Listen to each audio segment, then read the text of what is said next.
This is the last time you guys are going to see the Corvette with a stock engine, because we're building an engine and doing an engine swap.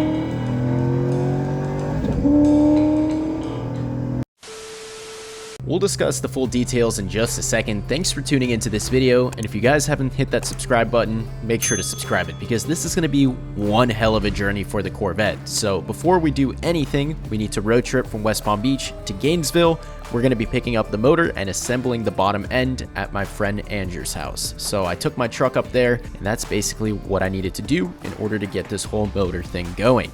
So this is a 6.0 LY6 or a Gen 4 LS based engine, and Andrew actually already went and sent this to a machine shop. So they honed the cylinder walls, inspected the block, and made sure that everything was good. And they also balanced the crankshaft with the rods and pistons that we're going to be using. So these are Summit Pro LS6 rods and pistons. They're forged and they're rated for like 1200 wheel torque or something like that. I'm not entirely sure, but that's the setup we're going to be using. So we did make sure to take the proper precautions here by sending it to the machine shop so it's balanced, because these rods and pistons are a different weight and they're also going to increase the compression as opposed to the factory rods and pistons. So you do need to get it balanced. That's a very important step. It was already taken care of. Now I trust Andrew to do all this because not only is he my tuner for the Turbo Mustang, but he's built some 7-second and also 8-second cars. So he definitely has accreditation. This blue car right here is his big single car. It's gone at 850 and that was only on like 14 pounds of boost. It's definitely got a 7-second pass up in it next. And if you guys want to see that, once again, subscribe, because it's probably going to happen and I'll be filming it. So this crankshaft was already sent to a machine shop and the cylinder walls were all honed out. That took a long time for my Camaro, so that's why I bought this one, because it was already done. And the balancing and all that stuff, they usually take like a month and a half to get it down, especially down here because it's so busy. So everything is balanced and good to go as is, and the cylinder walls are all honed out too. That's the first thing that we're actually going to start with, is getting the main caps on. So we're going to torque them in just a second, and then we'll slowly flip it over and get other things done too. So rods and pistons will go in, and it's basically a step by step. Mr. Andrew here is very shy, so he's not talking much in the video.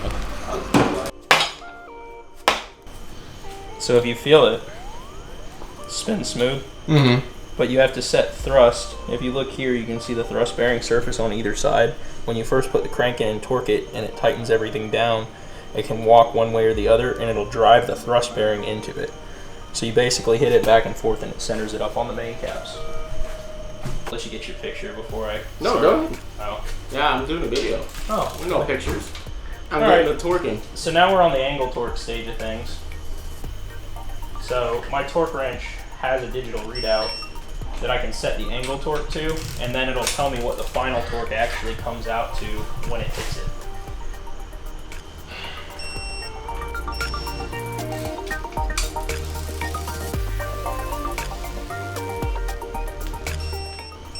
What's the torque spec on this now? So it's 15, 15, 80 on the inners, and 15, 50, 51 on the outers. Gotcha. So now this is the second sequence of torquing the outer ones. It's 51 degrees on top of 15 foot-pounds. Oh, so it is torque to you. So pretty much those are all stretch bolts. They stretch when you rotate them. Junk and needs rod bearings all the time. Hopefully not this motor. No. So now the cross pins are going in. It's just another way of securing those main caps. So he's putting some silicone on it because he said that they would leak without it. And it's going to make like a little bit of a gasket so it doesn't leak out. Or gotten to see me build a motor. There's very few that have, and you're the only one that's ever recorded it. Really? Yeah.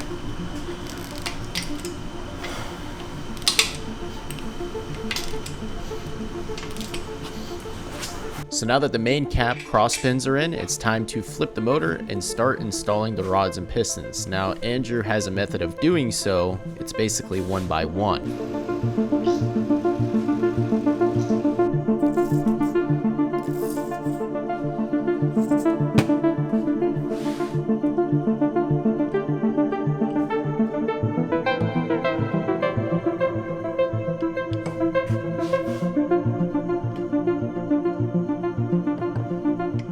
So if you were to line up all your rings, all the gaps, it would just create a hole and let compression go straight down into the pan, create crankcase pressure. So you offset your bottom oil rings by thirds, and then you go back and you'll take your top oil ring, you'll spin your next ring over at a third off, and then you take your other ring and set that one a third off, and then you're good. So you can't just have them all uniform, because it'll leave compression. Correct. It'll create a ton of crankcase pressure. Not what you want.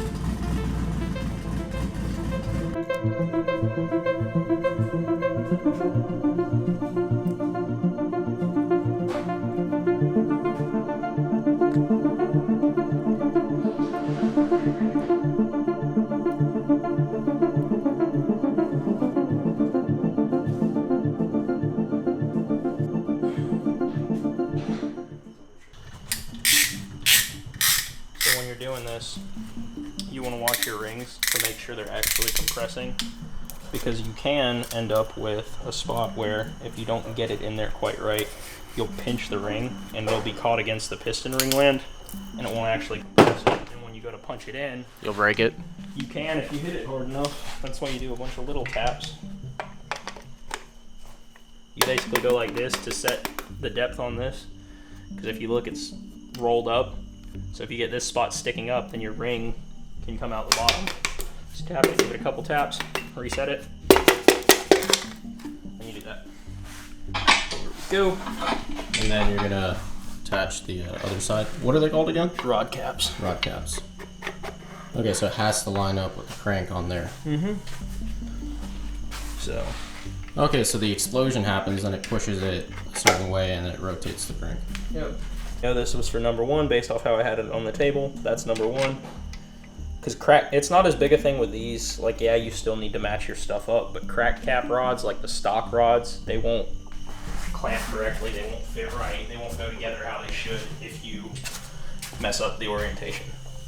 So, like I said, when I take it all apart, or before it goes together, I always paint mark everything so you have an indicator for where it needs to go.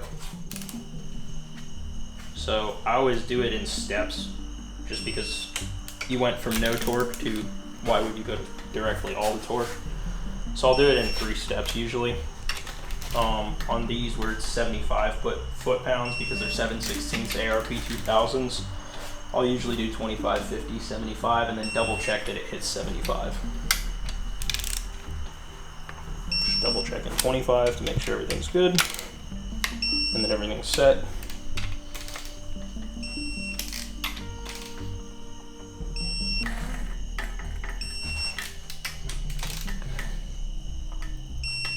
So now we're at the point where it's set, we can spin it, and then we'll do that final torque. I'll just always spin it in between sections just to make sure everything's smooth, there's no tight spots. If you were to basically tighten down one side all the way and then the other, it'll try and press this side of the bearing shell together, but not that. It gives you an uneven torque, it can push the bearing out. There's a bunch of different things you can run into with that.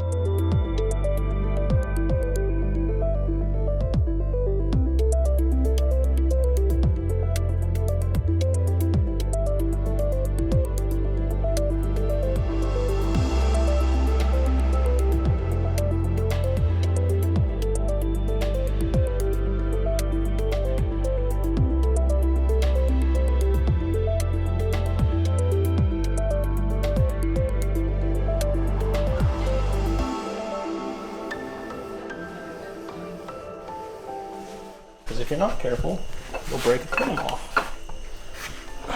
You want to make sure that it goes into the bearings, not the lobes hitting them. Come on. Shit, I'm gonna have to grab bolts. As far as the cam goes, I went with a BTR Stage 3 NA cam for the LS3/60 setup, and this thing is going to sound nasty. I'll give you all a preview right now.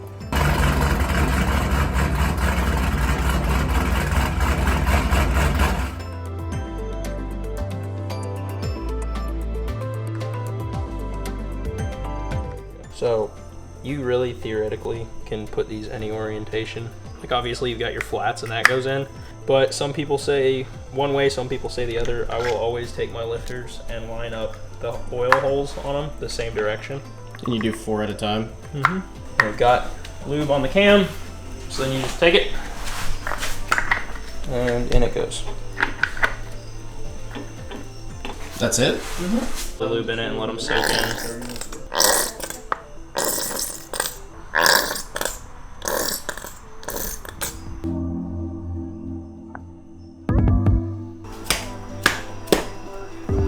So now that the lifter trays and the lifters themselves are all sorted away, we can go ahead and get these head gaskets on to put the heads on. So I have rec port LS3 heads because that's what the LY6 takes, rec port heads. The LS1 are cathedral ports, so we're going to be completely switching up the setup. I like to say that my 6.0 build is a budget LS3 that's a lot cheaper than a forged LS3. If you think about it, it is, because we have LS3 cam, valve train parts, and also heads. We're only missing a little bit of displacement on the bottom end, but we're trading that off for an iron block and forged rods and pistons. So I wanted to get some head studs, but we only had head bolts at the time. That's not a problem. When I go ahead and boost this thing, we'll switch it over to head studs. There we go.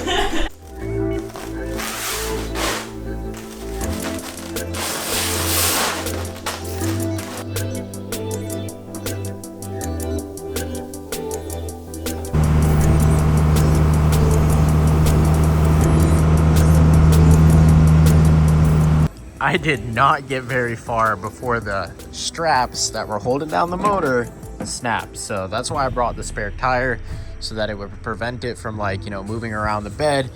But I don't know why this happened. Both of them snapped and I didn't even brake hard. Like, this thing didn't even move. This is gonna be a long way home. I'm getting home at 6 a.m. in the morning, so this is gonna be rough. I don't know why I do this to myself. I really don't.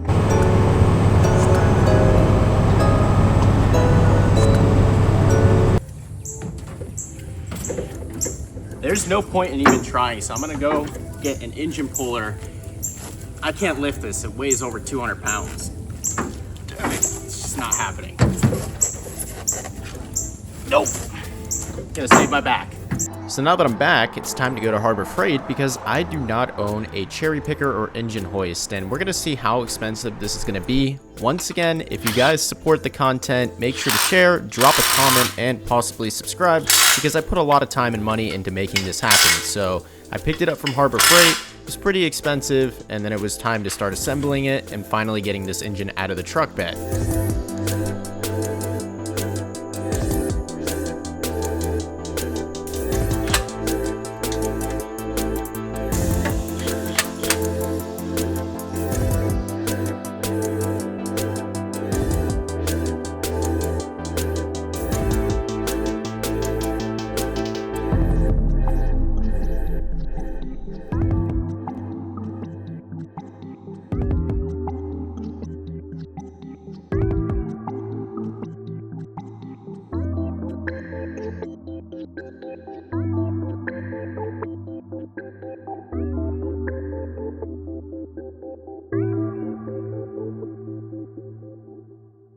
Oh, here it comes.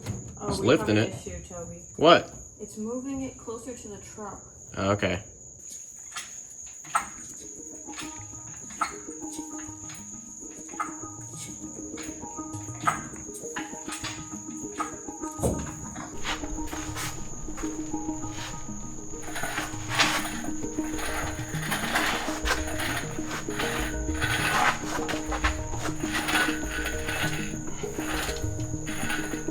You know, I'm making it look easy, but that's 460 pounds that I didn't lift.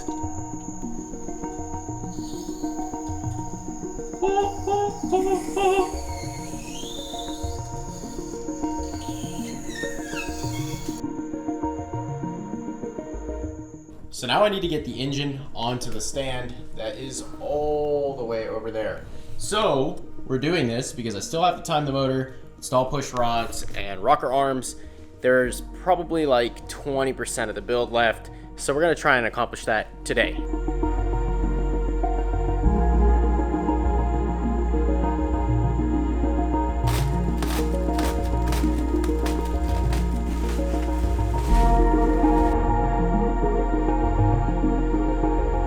So now we're gonna go ahead and time the engine. I've actually already got it lined up. So you take a 24mm socket and you rotate the crank. That's the crank bolt in there.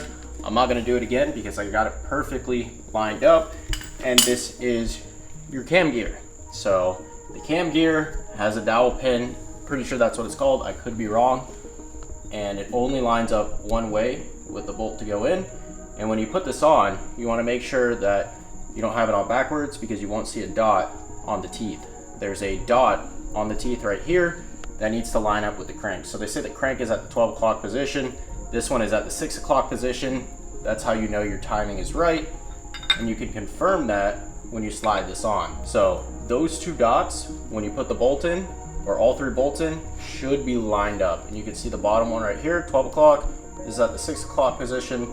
This is timed correctly. If you don't do this properly, you can blow it up. Well, you will blow it up. So I'm gonna show you all with the chain how it lines up perfectly. We'll put one bolt in and then we'll confirm the two dots are still lined up. So you're gonna put your chain on like this, kind of like a bicycle chain, float it down to the crank, also get that seated, and then make sure you line up the dowel pin right there. So I'm just putting one bolt in to confirm that it's all lined up. You do have to Loctite the bolts when you put them in seriously, but we're not doing that. This is just a mock-up to show you all how to time it and if you need to rotate the crank or camshaft anymore. So as you all can tell, they are dot to dot, teeth to teeth. This motor is timed correctly. All I need to do is put the bolts in.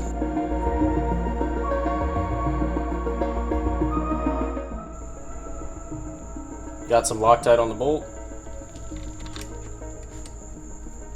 And then we'll follow torque spec. So all of these get blue Loctite. So I'm currently soaking the tips of these push rods in oil, and then I'm just putting them nice in. I believe there's about 16 of them, should sound right.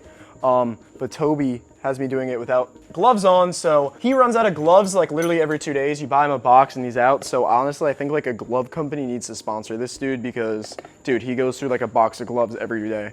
And now I got oil all over my hands. AC, who does AC, wants to sponsor Toby? Get some AC in this garage, that'd be nice.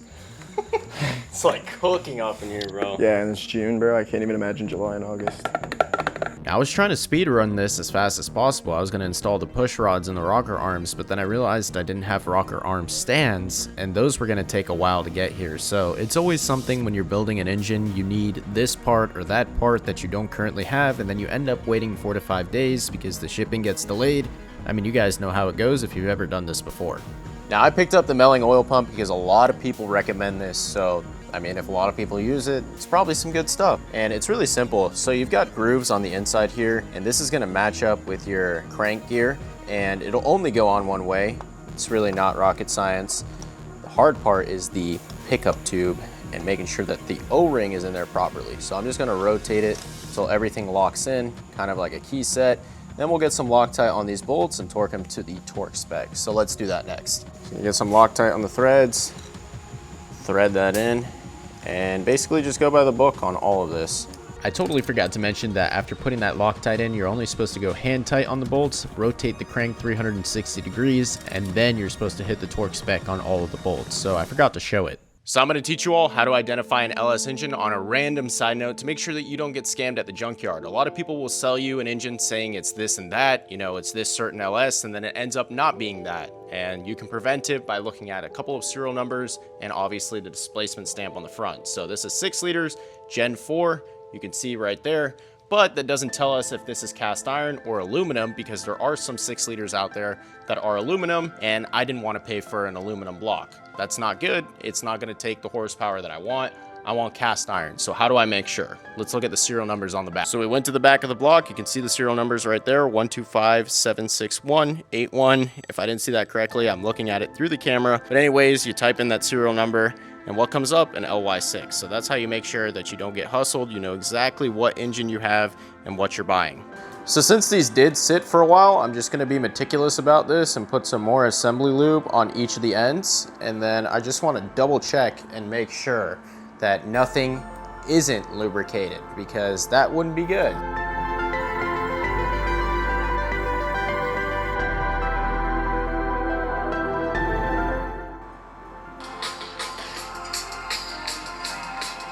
Now I did pre-soak the rocker arms in some oil. I'm not gonna use my assembly lube on this. I'm watching along with some tutorial, and I hope I'm doing this the right way, but he said to do certain exhaust and intake ports on certain cylinders, and that's what I'm doing right now. So I'm trying to just like get it hand tight first, and I'm going step by step. I've obviously never done this before, so it's a big learning experience for me.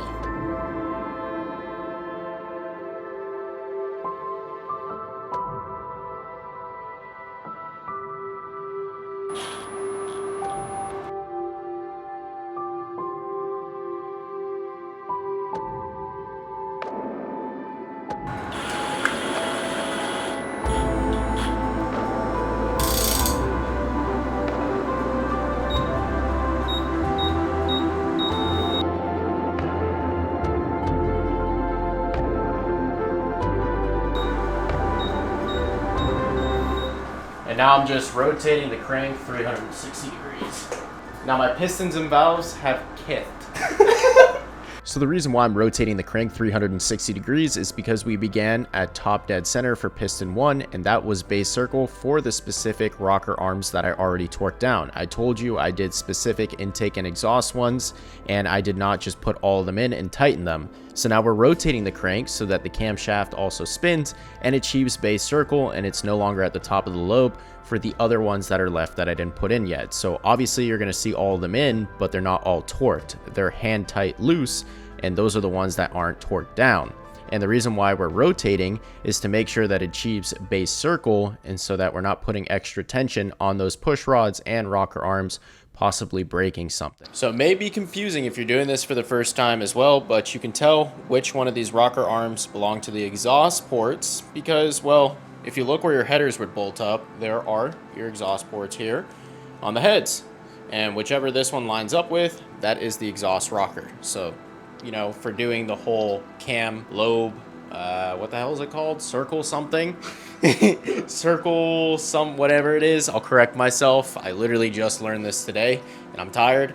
But yeah, that's how you know. That's the exhaust, matches up to the exhaust rocker and push rod.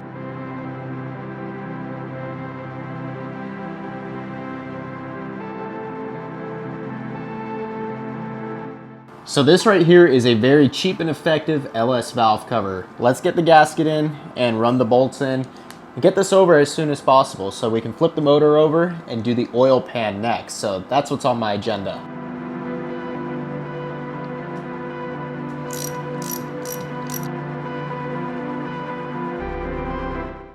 Let's go ahead and flip this motor around upside down. Okay, got it. So I've got both the cover and the gasket here. We're basically going to thread in some bolts, and then I'm going to use an alignment tool that goes over the crank that's going to help me align everything how it's supposed to be. Take the block of wood, place it on there, and we'll give it a tap. See if it presses in. Can't do it on a sofa or a chair. It's not going to work. Got to be on the ground.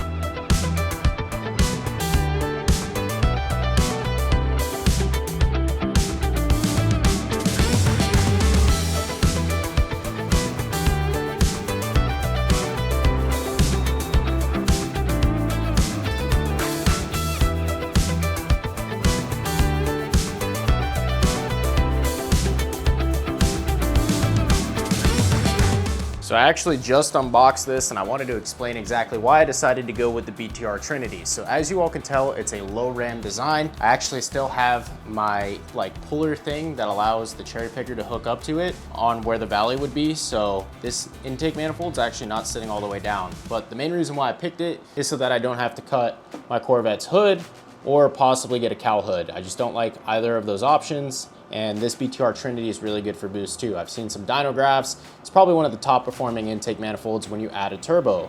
And I just like the convenience factor and also the fact that I can, you know, keep my stock hood because I'm gonna spend all this time wrapping it. I may as well keep it. So I really like how this thing looks. I just took it out and I'm going to paint it the same color as my wrap so we have a color match scenario going on. But this is a really nice intake manifold. And it wasn't crazy expensive. I think it's actually cheaper than a high ram too.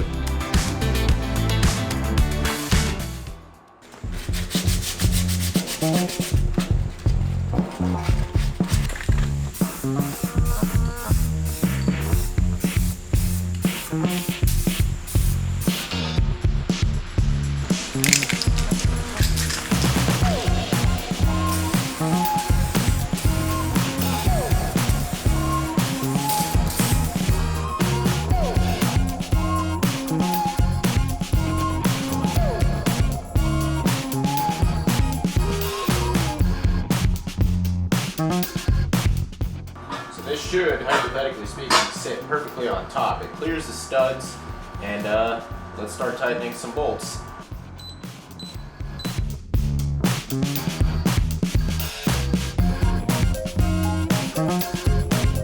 Now for the melling oil pump, it'll come with several O-rings. I am not running a stock oil pan, it's aftermarket. So this is the pickup tube that came with my oil pan. Make sure that you spray some brake clean through it because I've heard horror stories of there being like gunk and metal shavings here. You don't want that going straight into your oil, obviously, but I used the O-ring that came with the pickup tube and I did not use Melling's O-rings because this is the one that was designed here. So you can see it right here. I already put some assembly lube on it, but I'm gonna go ahead and put some more and then it should just drop and bolt in, I'm pretty sure. So if you angle it properly, it should click in. Apparently this is how you want it, sitting as flush as possible. So you'll see like the flange, it is sitting flat on the oil pump, which means that it accepted it. Now it is gonna take some shimmying to get it, and if you knock the O-ring off or pinch it, it won't be on there properly. So you really gotta make sure that when you shimmy it, you don't do it. But you'll know it's right because it'll sit flush like that, and then I'll also have that right there in the windage tray so that you can put the bolt on and mount it. So that's what I was talking about when I mentioned a flush fit there. That's how you know the O-ring is good. So I took off the timing cover so I could get more access and really make sure that it's flush because, you know, I'm not playing games with this. Torque spec on this guy with blue Loctite. Make sure to put blue Loctite on the actual bolts. They're 2 Allen keys in my case. That's what came with it. But it's 106 inch-pounds. So I'm gonna make sure not to over torque. I think 106 is like what? There we go, 106. I think it's like 8.8 foot-pound. So yeah, both of them are fully torqued. Now before I go ahead and just bolt on this oil pan, I'm gonna put some RTV right where we see that orange. So apparently you need it because it fills the gap and it prevents any leak with the oil pan, and I definitely don't want that.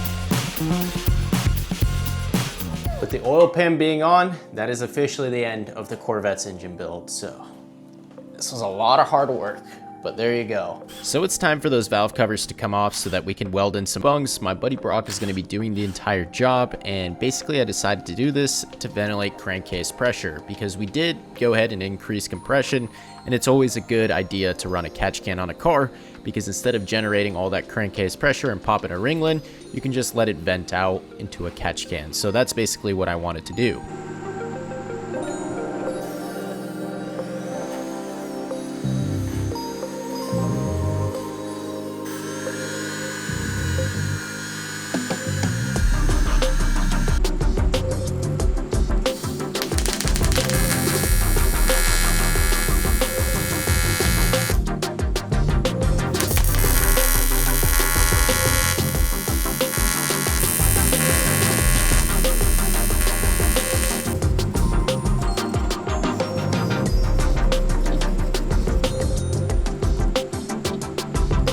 The reason why I had Mr. Brock, the expert welder, he's never done cast aluminum before, but this is what he was able to do, which honestly looks pretty good.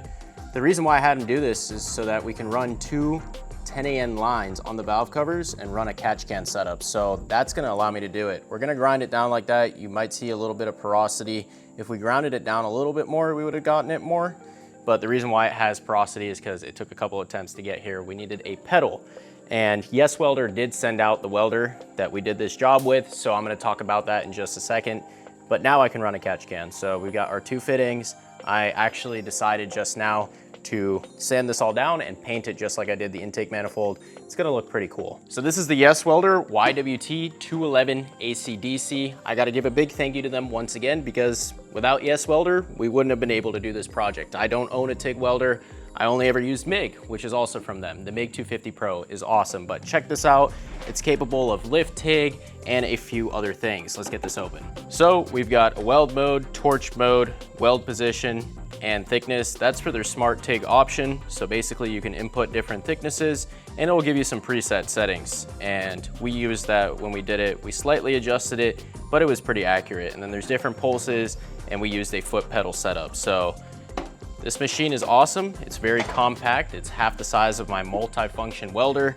And instead of being stuck with only scratch or lift TIG, we could actually do real TIG welding with this machine, thanks to Yes Welder. So on that note, that's gonna do it for this video. Make sure to stay tuned for the next one where we go ahead and pull the stock LS1 and get the new one in. So it's gonna be an all-inclusive video. So if you guys enjoyed it, please remember to comment, like, and subscribe, and I'll see you all in the next one. What's up, guys? This is Zesty Wash, and I'm going to show you what it does today. I said